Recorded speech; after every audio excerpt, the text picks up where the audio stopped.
Les trois cafés gourmands laissent planer le mystère. Ils nous emmènent dans un endroit secret, caché, comme une surprise qui se mérite. Et cet endroit énigmatique, on le comprend vite, compte beaucoup pour Mylène, Sébastien et Jérémy. J'ai des palpitations là de descendre ce chemin, moi.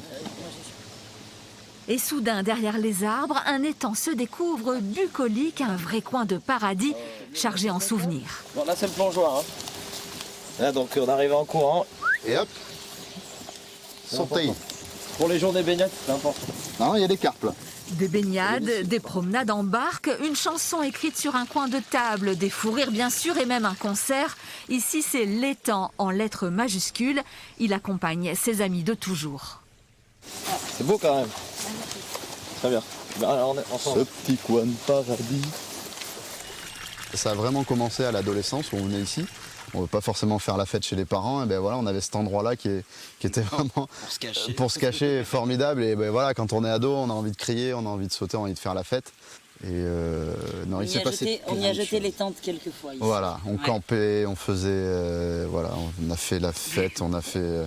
La fête. Là, en plus, je suis sûre que tous les trois on repense à des trucs. Mais oui, on est en train d'essayer de repenser à plein de choses. Mais... Ça, non, ça on peut pas le dire. Ça, on fait.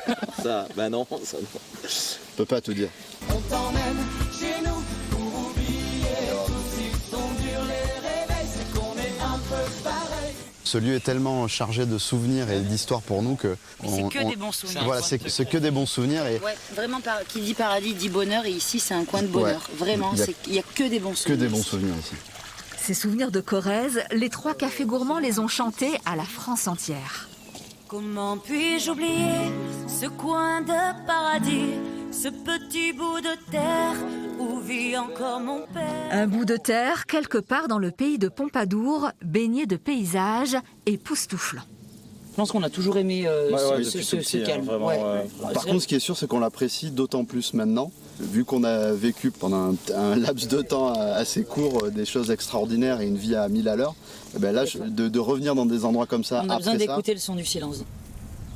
Et ça ressource, justement? En fait, ça ressource, ça vide la tête. Ouais, voilà. C'est un apaisement une fois qu'on est passé. Apaisement, oui. Je crois qu'en fait, nos coins de paradis sont synonymes d'apaisement. Tant qu'il est temps, saisissons-les tous les instants. Vivons présent. Bienvenue en Corrèze. Avant leur concert de l'été, comme une respiration, les trois cafés gourmands tournent une parenthèse corrézienne de quelques heures, puis ils reprendront la route, comblés par la plénitude de leur coin de paradis. Il en faudrait des milliers. Une seule vie, c'est pas assez si on la vit à moitié.